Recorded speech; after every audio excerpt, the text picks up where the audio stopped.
The Cambridge Dictionary defines war as armed fighting between two or more countries or groups.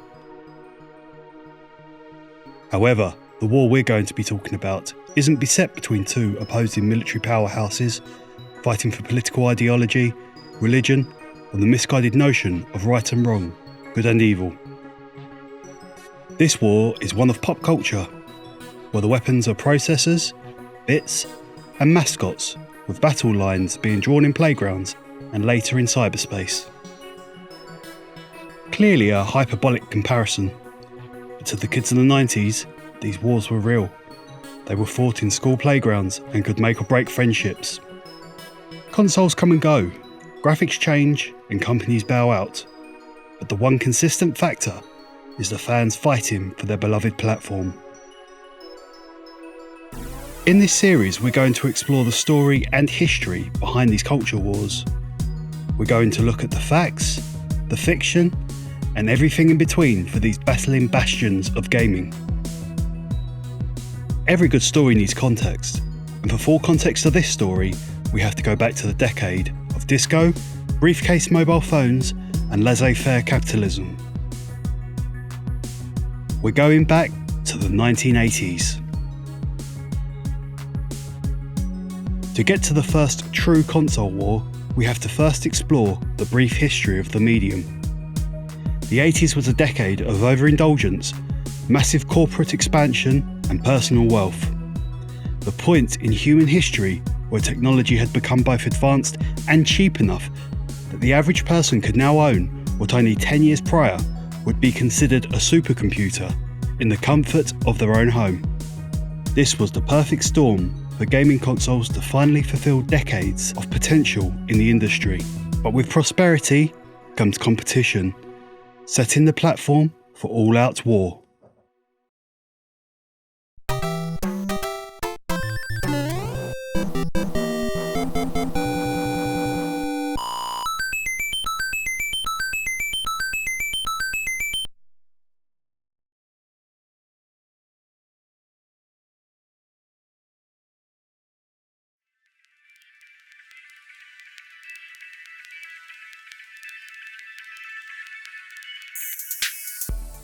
Gaming consoles in the home were nothing new. The Magnavox Odyssey, based upon Ralph Baer's simple dot-based games displayed on a television, broke that ground back in 1972. But it was with Atari's range of consoles that made the gaming console a TV peripheral mainstay. The problem was, at this point, the Atari 2600 had become the standard to which all others strived to reach. This wasn't a war. It was a massacre.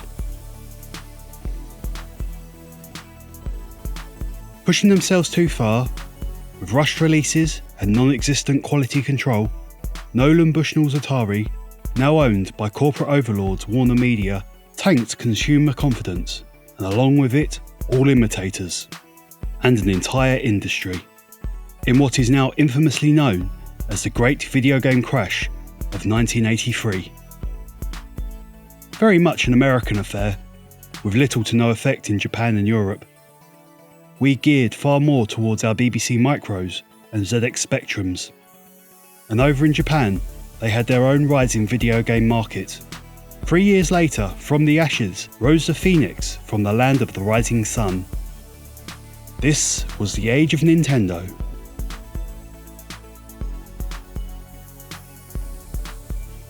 Through clever marketing, a redesigned Famicom, and the ever-lovable but pointless Rob the Robot, Nintendo skillfully slid their pseudo-VHS-shaped entertainment system under the nose of American consumers and into gaming folklore.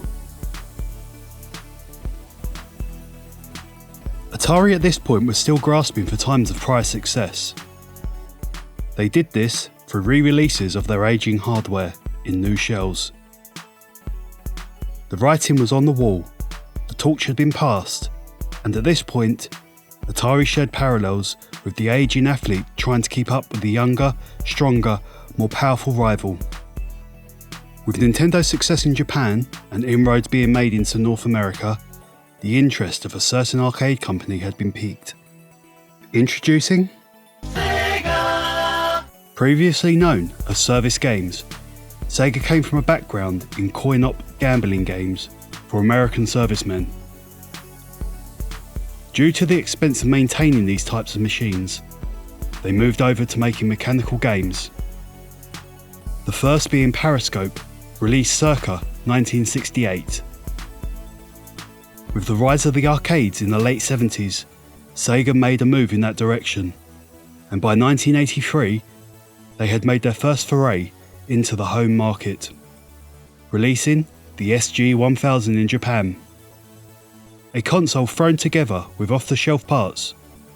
Although it was outsold by the Famicom, it was still a profitable venture. And with Nintendo succeeding on foreign shores, Sega wanted a slice of the proverbial pie.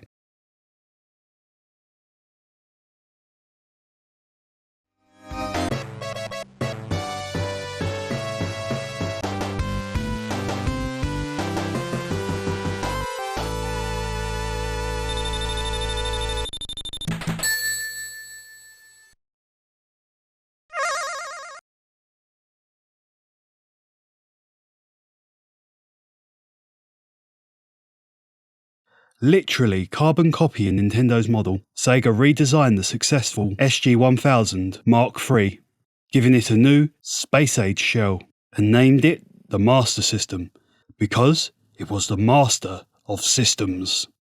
It flopped.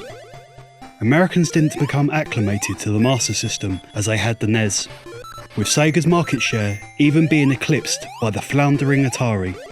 It seemed to be timing and not hardware that would win this particular war. But then, there was a twist in the tale. While Nintendo had been purely concentrating on getting their Mario machine into the homes of American children, they ignored a market that was primed for a true introduction into the home console: Europe. Sega unleashed the Master System to an unsuspecting Europe in 1987, a year after the North American release, and it was very successful. The NES was available in Europe, but being distributed by Mattel with little to no marketing made rare appearances in European homes of the time. In the UK, it was relegated to a small section of the Argos catalogue, only shown interest by children making their Christmas lists, circling it along with every other toy in the section.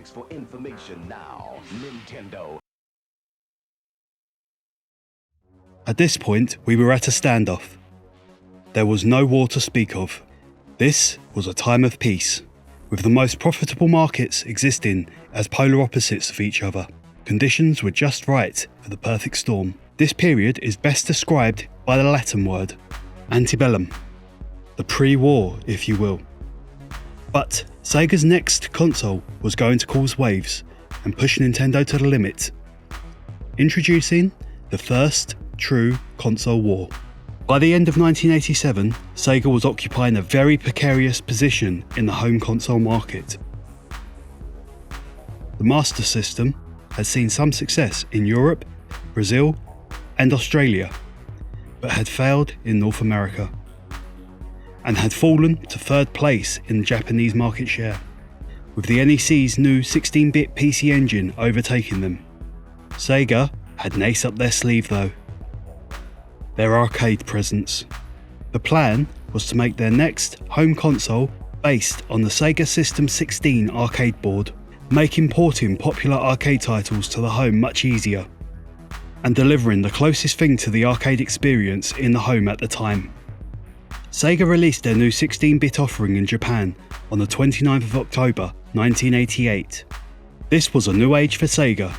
This was the age of the Megadrive. NEC may have kicked off the fourth generation of consoles, but this is when it truly began. Based on the fast Motorola 68000 7.6 MHz processor, boasting 16-bit architecture, the Megadrive was able to display 61 colours on screen from a palette of 512. In a great touch, the Master System's main CPU, the Zilog Z80, was added to process the audio, making the console backwards compatible when used with a power-based converter. Sega had just locked horns with Nintendo, and the fight was going to get dirty. In a strange decision, Sega released their new console just a week after Nintendo had released their highly anticipated next installment in their Mario series, Super Mario Bros. 3. The popular Portly Plumber's new release overshadowed Sega's launch, but partly due to favourable reviews, the Megadrive still sold out within 2 days, selling a reported 50,000 units. The console was released with 2 titles, Super Thunderblade and the immensely popular arcade title Space Harrier 2. Sega had taken the first step and had some steady success. The next step? Conquer America. In all honesty, releasing in Japan before North America was born more from necessity rather than choice. Toy manufacturer Tonka were responsible for releasing the Mastersystem in American shores, a mistake Sega wasn't going to make again. But without a distributor in the States, the release was going to have to wait. Sega entered negotiations with Atari. However, the frugal Jack Tramiel eventually turned down the Megadrive due to expense. With all avenues explored, with no success, the only choice was to do it themselves, opening the Sega of America offices with Mike Katz at the helm. Katz was somewhat of a journeyman within the video game industry. A known pragmatist, he had worked for Mattel, ColecoVision and Atari at board level, and now he was the president of Sega of America. The now renamed Genesis due to trademark issues released on the 14th of August 1989. It was with Katz's no-nonsense approach which led to the first shot across Nintendo's bow. This was Sega's declaration of war, and they were going to be the aggressors in a battle to topple their Japanese rivals.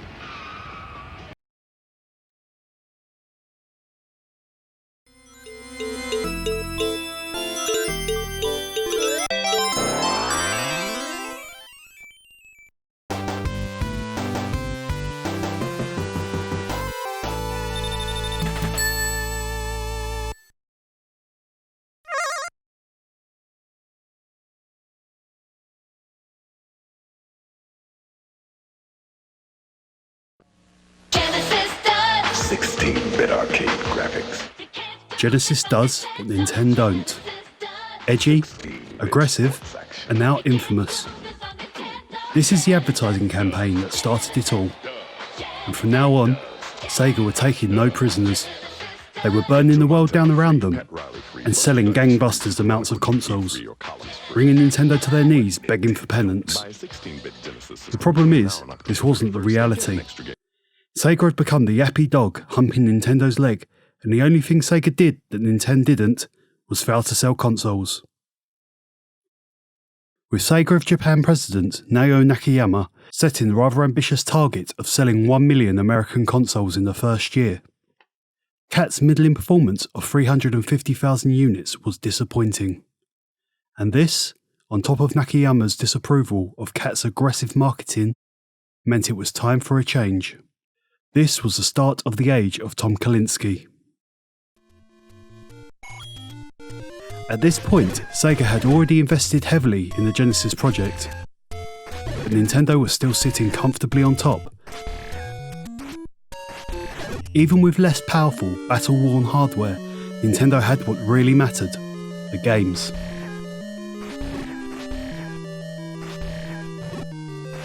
Not only did Nintendo have their own massive IPs, such as Super Mario Bros., Metroid, and their expansive adventure title, Legend of Zelda, they also ruled over the third-party market with an iron fist.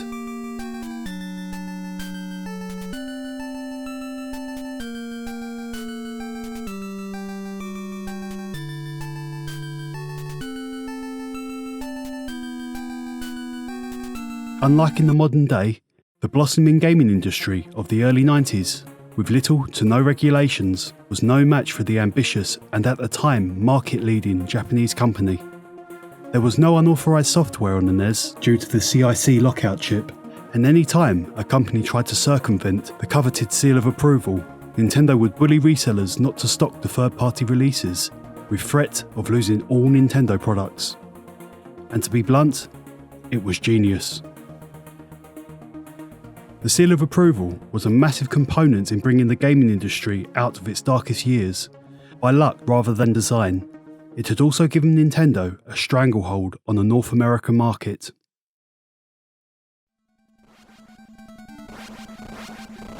Third-party developers were under strict contracts with Nintendo, paying reportedly high publishing fees and restricted to no more than 5 releases a year.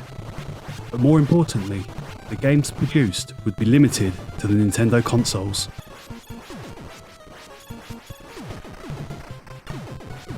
This effectively made big game franchises such as Final Fantasy and Castlevania NES exclusives.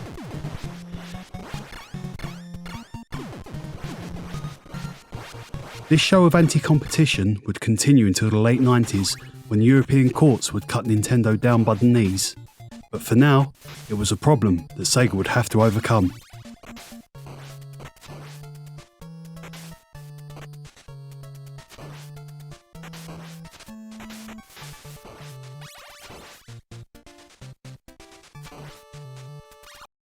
Most of the money that Mike Katz had spent up to this time was used trying to break into Nintendo's gold-clad game lineup. Katz knew the symptom of the problem, but he didn't have the solution. Sega signed the current heavyweight champion of the world, Buster Douglas, to make James Buster Douglas knockout boxing, and NFL quarterback Joe Montana for Joe Montana's football. Both games got initial middling reception, with the latter seeing some critical success later on. But neither title was a system seller. They also signed the worldwide superstar Michael Jackson, starring him in Moonwalker, an adaptation of the 1988 film of the same name. Moonwalker would go on to be a popular title, but at the time, it wasn't a worry to Nintendo.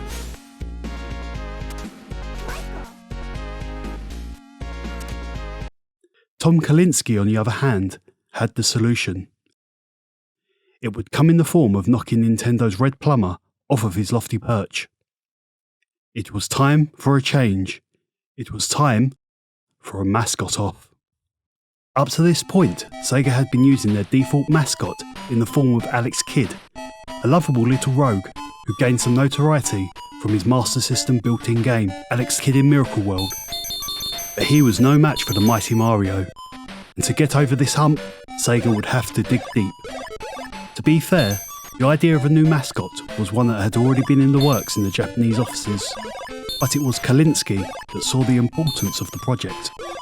Sega of Japan held a competition of sorts for employees to submit designs of a possible mascot for the company. Among the entries was a Teddy Roosevelt lookalike in pyjamas, a Bart Simpson human, dog, a wolf, and a rabbit that would use its ears to grab items. The 2 finalists were an anime-inspired egg and a teal-coloured hedgehog wearing shoes called Mr. Needlemouse. The designs had been presented to Mike Katz prior to the arrival of Tom Kalinske, with him exclaiming, "They both suck." While on the phone with Tom Kalinske, Nakayama excitedly sent him a fax staying on the line to get his response, while exclaiming, "His name is Sonic." The drawing sent was of a hedgehog holding a guitar sporting large fangs and a double D-cup human girlfriend called Madonna. Needless to say, Nakayama didn't get the response he was expecting. Eventually, Sega of America reworked the drawing into the hedgehog we all know today, albeit to the detest of the designers in the Japanese offices.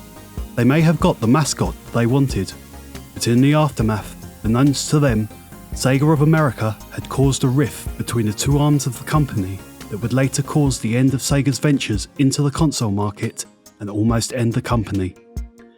Along to the alterations to Sonic, Kalinske had far more sweeping changes in mind for Sega of America. After a heated boardroom meeting in Japan, Kalinske had been reluctantly given permission to implement his new 4-part plan. And top of the list was to make Sega edgy and cool. Nintendo can have their precious child audience while pandering to 90s American sensibilities. Sega was going after everyone else. The 90s saw the birth of a new breed of youngsters, far more nihilistic, cynical and disaffected generation than the one that had preceded it. This was the time of change, This was the age of Generation X. Dubbed the MTV generation, Gen Xers didn't listen to disco, they listened to heavy rock, punk and grunge. They didn't want to walk from place to place, they skateboarded. And they didn't want to watch safe conservative TV families, they watched the antics of the dysfunctional Simpsons. This was the demographic towards which 90s Sega wanted to appease. Nintendo at this point was sitting pretty. They had the market by the scruff of the neck, and their dominance showed no sign of degradation. So dominant were Nintendo that they released what was effectively a 96-minute commercial for Super Mario Bros. 3 in the form of 1989's Hollywood film The Wizard. Sure, Sega had become a slight annoyance with their attempt to shake up the market, but nothing had changed. Not really. But with the murmurings that Sega possessed a potential Mario killer and whispers that they had a bold new plan, Nintendo's hand had been forced, and it was time for them to ditch their obsolete 8-bit platform and enter the 16-bit revolution.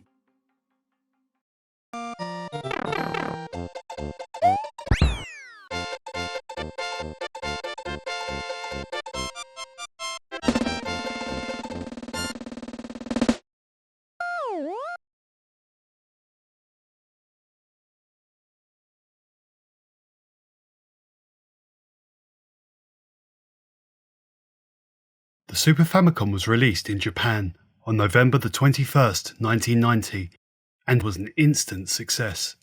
So much so that the Japanese government requested that releases of future consoles happened on the weekend due to social disturbances it caused. The console sold out its initial shipment of 300,000 units within hours, with stellar release titles Super Mario World and F-Zero. Although it had a much slower processor, the Super Famicom outpaced the Megadrive in many different areas. Nintendo's new offering had a far greater palette of 32,768 colours, being able to display up to 256 at once, with double the sprite size, while being able to have 40 more sprites on screen. The most important enhancement of the Super Famicom was the Programmer's Mode that Nintendo had implemented, with by far the most impressive being Mode 7. Mode 7 allowed the kind of sprite scaling never seen outside the arcades and would go on to be used to great effect by developers. By all metrics, the Super Famicom was perceived a triumph in Japan. Not every aspect was an unrivaled success though. The original plan for Nintendo was to make their new console back compatible with the Famicom's 600-strong back catalogue. Due to cost, the feature was removed, and with it, Nintendo offered to hold the door open for Sega. Back in 1990, the modern-day fanboy was far less prevalent, with Nintendo's user base mainly being children. Parents were the ones making the purchases. So by cutting out their old library, Nintendo had asked consumers to choose between their new Super Nintendo, not yet released in North America, or the cheaper Genesis, which had a larger library of games. For these parents, the move had been perceived as a greedy cash grab by Nintendo.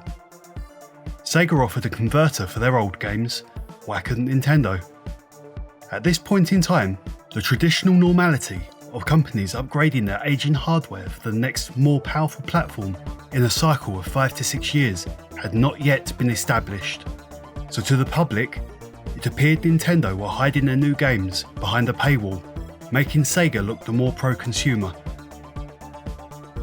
None of this was true, of course. Nintendo were very consumer-focused, but the parents of the preteen children didn't care about the bits in the processor, the buttons on the pad, or the increased colours on the screen. They cared about the dollars in their wallet, so waiting for the Snes was looking far less enticing. In the short term, Nintendo had damaged their market share, and Sega planned on taking full advantage. Sega executed Kalinski's plan with surgical precision. Sonic was kept under wraps, only releasing minimal hand-picked information to media outlets, letting the public's imagination run wild. The price of the Genesis was reduced by $50, and then, on July the 23rd, 1991, Sega threw a haymaker. Even Sega couldn't have predicted the cultural icon they had just released upon the world. And in a blue flash, the deed was done. This was the introduction of the Blue Hedgehog. This was the beginning of Sonic. He was fast, he was cool, and he had bags of attitude. Even though today he is somewhat of a locale, the audience of the time loved him. Never before had there been a game like it. Sure, platforming was nothing new, but it was the speed. The speed made Mario look like a lame child's toy, at least in Green Hill Zone. How could this machine do this? Well, blast processing, of course. Obviously not real, but the term made for some fantastic misinformed banter and marketing. In the final piece of Tom Kalinsche's 4-part plan, Sonic would succeed Altered Beast as the packing title for the Genesis. A decision that angered Kalinsche's Japanese counterparts, not understanding why you would simply give away their greatest release. However, Tom had the support of Nakayama, and that is all he needed. When offering the position of Sega of America president to Kalinske, Nakayama had agreed to give him full autonomy over the American operations, with the single mission statement of taking down Nintendo's market dominance. Kalinske had made an excellent start, better than Nakayama could have ever imagined. But there was a long way to go, and Sega had a short window of opportunity to do maximum damage, bringing in the Summer of Belligerence for Sega of America. Sega had tasted the sweet nectar of success in North America, but there was still much to do. Nintendo had become so engraved in American culture since the NES released in 1985 that they even had a Hollywood blockbuster adaptation of Super Mario Bros. In the works.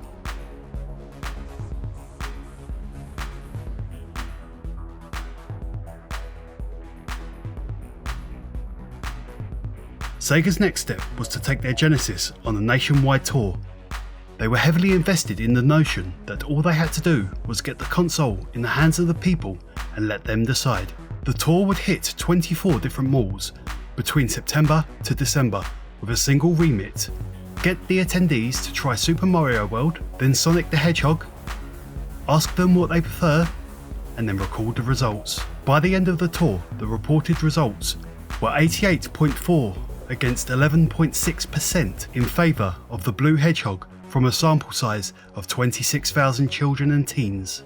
We will never know how truly accurate those results were, but it was irrelevant. Sega had raised massive public awareness just in time for Christmas, which was always the aim. You have to admire Sega in a way. Sure, sometimes their behaviour towards Nintendo could be construed as childish and unprofessional, but they were not afraid of comparisons between the two battling 16-bit juggernauts. Not only were they not afraid of Nintendo's offerings, but they were the ones actively pushing the comparisons. All this came to a head in Sega's heavily pushed third quarter TV advertising campaign, with nothing proving this more than The Salesman, the 30-second commercial played nationwide in the US, with the very simple premise: let's show, not tell Americans which is better. In the ad, the competing consoles were set up playing sections from Mario and Sonic side by side, with the price tags displayed proudly centre screen. The simple subliminal messaging was clear to even the least intellectually gifted American. Pay less, get more. What decision was there to make? The last stumbling block that had been hindering Genesis sales came in the form of America's largest retail chain, Walmart. The nationwide behemoth had refused Sega at every turn and had become somewhat of an obsession for Tom Kalinske. Walmart were making large bundles of money from the Nintendo hype train, and they knew which side their bread was buttered. Nintendo's anti-competition practices didn't stop with unauthorized developers. They were also not afraid to bully retailers into stocking only their products, and with the huge profits involved of being in bed with Nintendo, Walmart had fully partaken in the Kool-Aid. This bothered Kalinske to no end, which prompted non-stop efforts to convince Walmart there were two platforms in town now, with a campaign teetering on the edge of harassment. After littering Walmart's headquarters hometown of Bentonville, Arkansas, with back-to-back billboards advertising Sonic and sending frequent financial reports Showing the success of the Genesis, Walmart finally threw in the towel with one caveat: Sega were to shut down the store. During their consistently persistent bombardment of Arkansas, Sega had opened a store in the vicinity of Walmart headquarters and packed it with Sega advertisements. No products were ever sold there.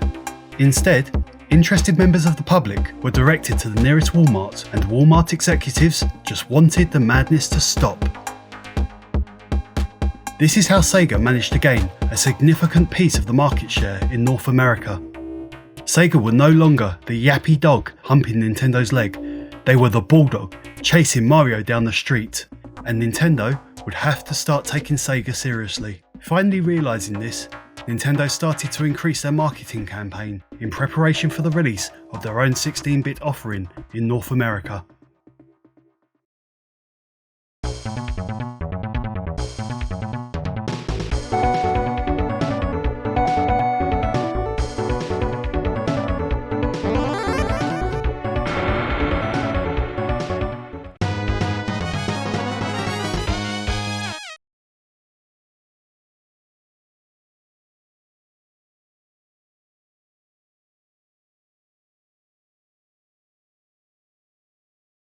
Nintendo finally made their grandstanding response to all Sega's goading with a limited release of the Super Nintendo Entertainment System on the 23rd of August 1991, and the national rollout on September the 9th. Although Sega's scorched earth advertising campaign had undoubtedly helped the sales of the Genesis, increasing their market share, it did little to quell Nintendo's sales. Accompanying the new console were 5 launch titles: F-Zero, Gradius 3, Pilot Wings, SimCity, and the pack-in title Super Mario World, Shigeru Miyamoto's latest masterpiece. At $199.99, the Super Nintendo was $50 more than its competitor. Nevertheless, it outsold its initial shipment of 500,000 units, indicating there was still plenty of Nintendo fans willing to wait. By the end of the year, when all was said and done, Sega had emerged the victors in North America. The sales figures didn't tell the whole story though. With the Genesis roughly selling 200,000 to 400,000 consoles more than the Super Nintendo, margins were razor thin, and the latter had only been available for 5 months at this point. Inroads had been made, and Nintendo's dominance would never be the same. Overseas, the picture differed depending on region. Over in Europe, the metrics have been slowly changing. The Super Nintendo was released in July 1992, with far more marketing than the NES ever received. And even though the Megadrive was still dominant, the Snes was slowly picking up pace. The Japanese market was a different story altogether. The Super Famicom was massively outselling the Megadrive on Japanese shores, and it would never be a successful market for Sega.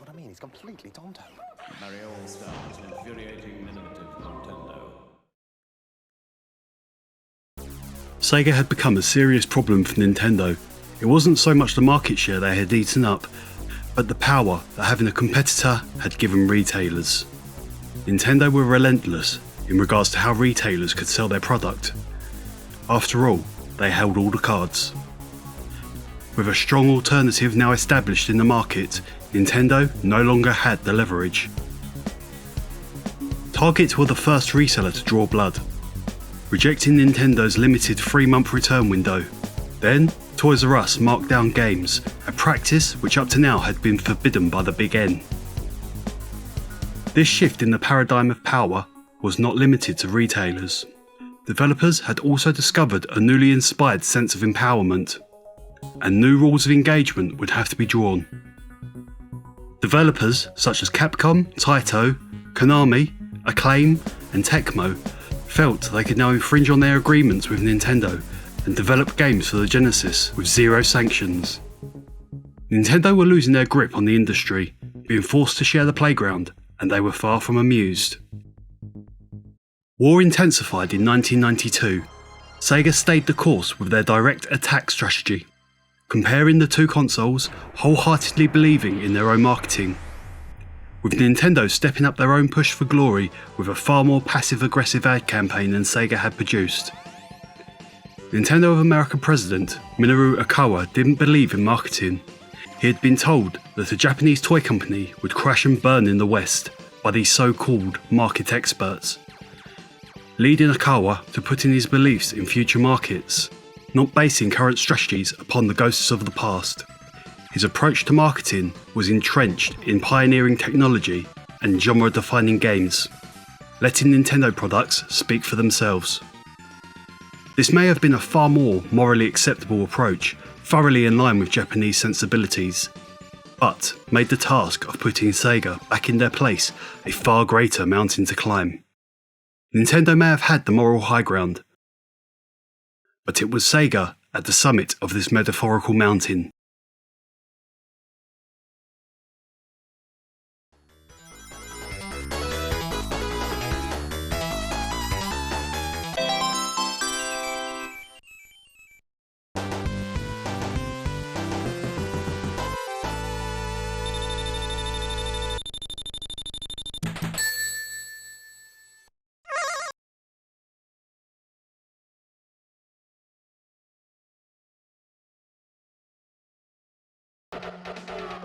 Nintendo's pragmatism towards their games was certainly shining through in 1992.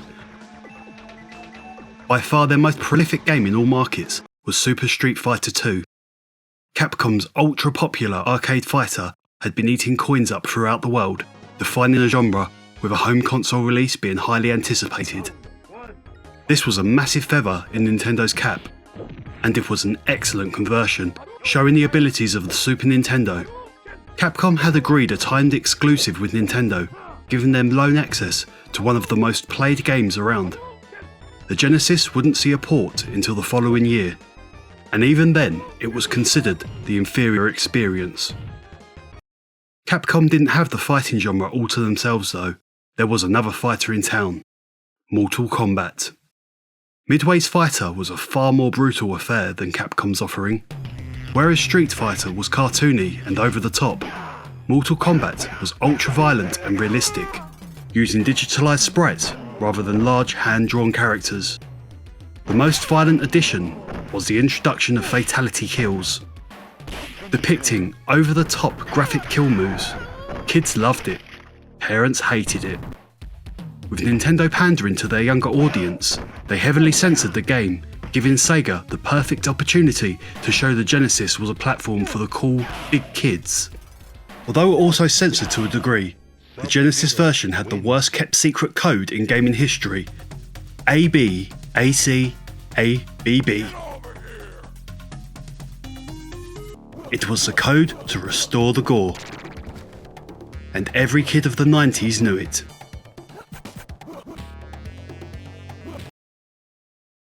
Other stellar Nintendo releases included the inaugural game in the Mario Kart series, beautifully showcasing the abilities of Mode 7, and the next game in the Zelda series with Legend of Zelda: A Link to the Past.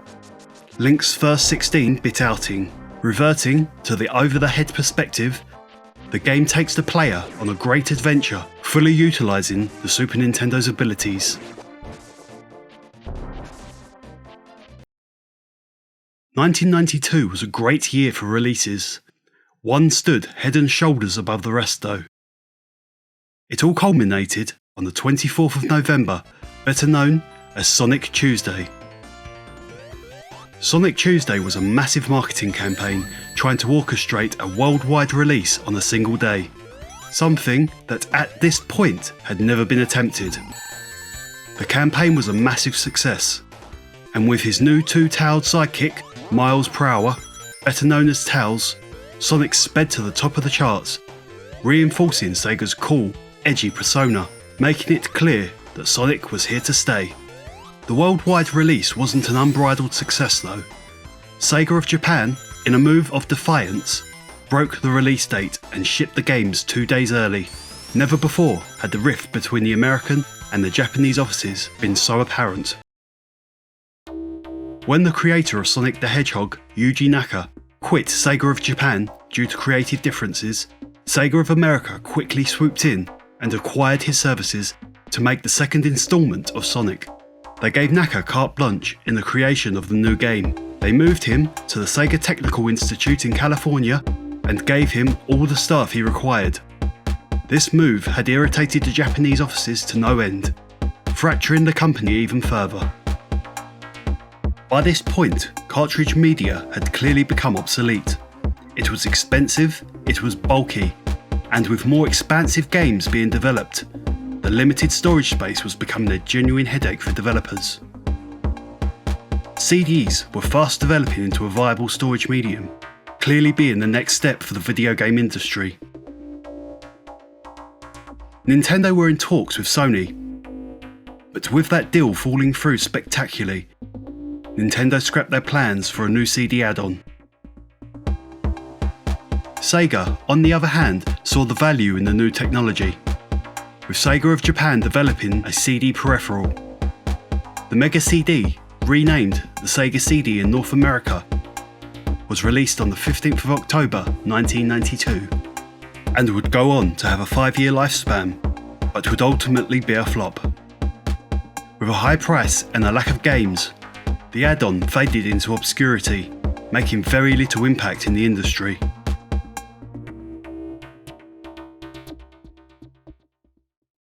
In terms of games, the most popular release was Sonic CD, developed by Sega of Japan. There was another notable release, not due to quality, but due to the controversy it caused. That game was Night Trap, and it was one of the key exhibits in the 1993 congressional hearing.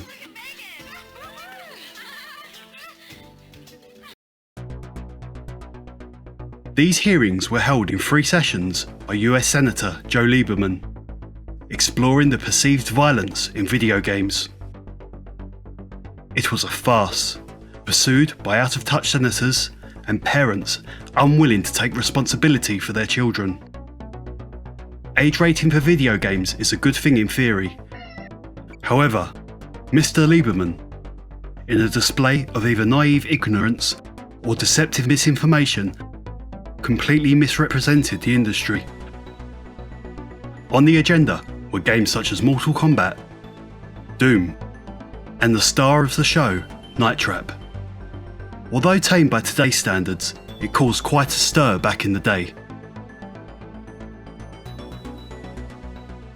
The hearings led to the ESRB ratings adding appropriate age ratings to games.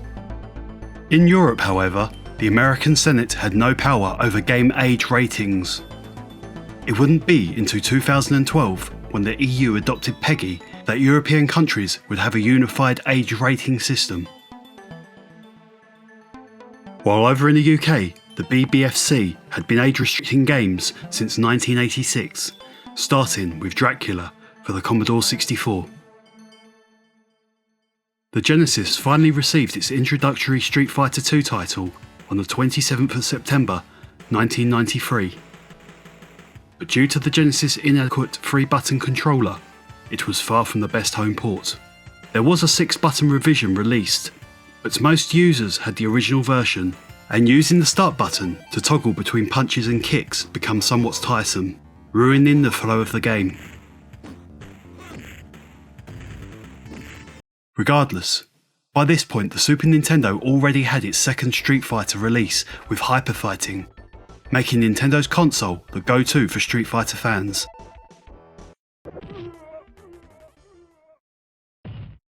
Another key release for Nintendo this year was Star Fox, an interstellar, on-rail starship shooter developed by British developers Argonaut Software. The key aspect of this game was the use of 3D polygons, a feature rarely seen on 16-bit consoles, made possible with the use of the FX chip in the cartridge. Add-on chips were not a new technique for Nintendo to get the most out of their consoles. They had used mapper chips for years to keep the NES on life support, but this was used to greater effect on their 16-bit console. The SA and DSP chips had been used regularly by developers, but this new iteration was far more powerful. The Super FX chip boosted the processing power of the Super Nintendo to 10.5 MHz, helping the console do complex mathematical calculations and assist in drawing 3D polygons. The second iteration of the Super FX chip made it possible to port the raycasting antics of Doom to the Super Nintendo, something a base 16-bit console had no chance of running.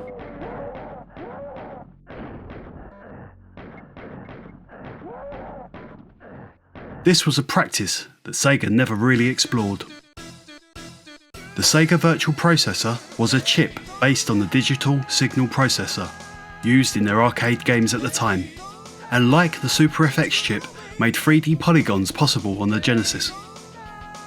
However, it was only ever implemented in one game, 1994's Virtua Racer, and although impressive, cost $100 at release. Sega felt this was far too expensive, scrapping all future SVP games.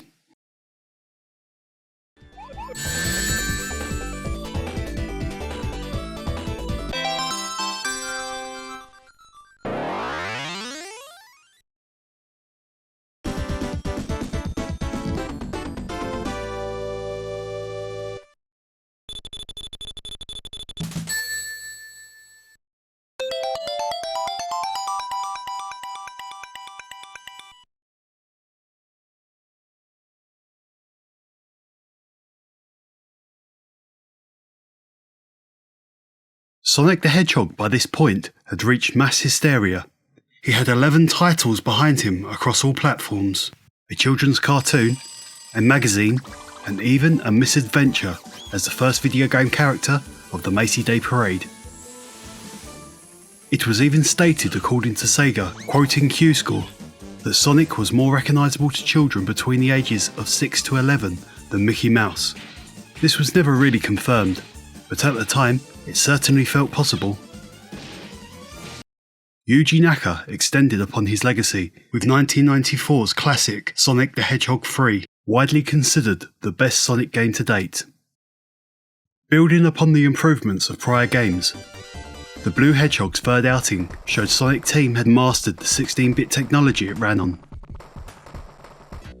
The game was faster, larger, and had a memorable soundtrack, with the musical talents of superstar Michael Jackson all but confirmed by this point. The fanfare made it all the more surprising when we found out years later that it was only half the game. In a promotion with McDonald's, Sega agreed to release the new game on February 2nd, 1994, which towards the end of 1993 was a deadline that Sega accepted they would not meet. In an effort to finish the game in time, Sega split the game in two, with the second half being released later that year as Sonic & Knuckles. Implemented with lock-on technology, combining the two cartridges would unlock the full original version of Sonic 3. In the current day, this practice could be considered the precursor to DLC, with the hated trend of developers hiding part of their game behind paywalls. However, that wasn't the sentiment back then. Due to both releases being great standalone experiences, the lock-on implementation was seen in a far more positive light. Nothing compared to the feeling being an inquisitive kid, locking your copy of Sonic 2 onto Sonic & Knuckles and getting to play the old release as the new Red Echidna.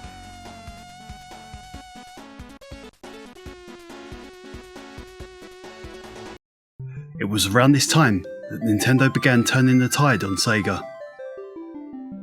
Slowly but surely, they had been releasing genre-defining games with titles such as Super Metroid, Yoshi's Island, and Earthbound. Squaresoft's immensely popular exclusive RPGs, Final Fantasy and Chrono Trigger, had also bolstered the Super Nintendo's library, but it was with Rareware's groundbreaking game Donkey Kong Country that Nintendo stamped their authority upon the console war. Using pre-rendered graphics built upon SGI 3D models, Rare made a masterpiece like nothing available on the Genesis.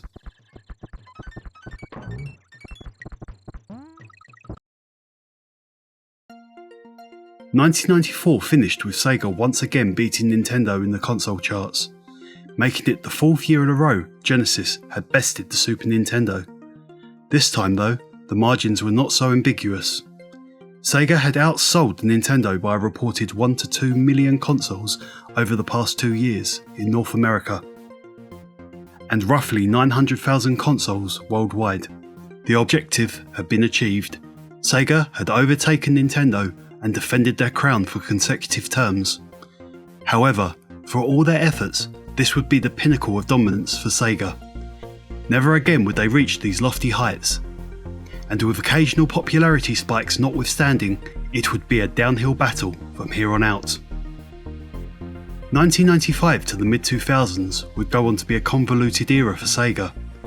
They would take somewhat of a scattershot approach to fending off the incoming 32-bit consoles. The new Sony PlayStation and the revolutionary approach of the 3DO had caused Sega to panic, and as a result become the cause of their own downfall. Towards the end of 1994, Sega simultaneously released the 32X worldwide and the Sega Saturn in Japan. This strategy of releasing an expensive 32-bit add-on for the Genesis and their next-gen console around the same time was a move born more from complications between the Japanese and American offices, and it was devastating for Sega's consumer confidence. Whilst trying to stretch themselves across many platforms, Sega failed to support any of them properly, hurting the company and reopening the door for Nintendo.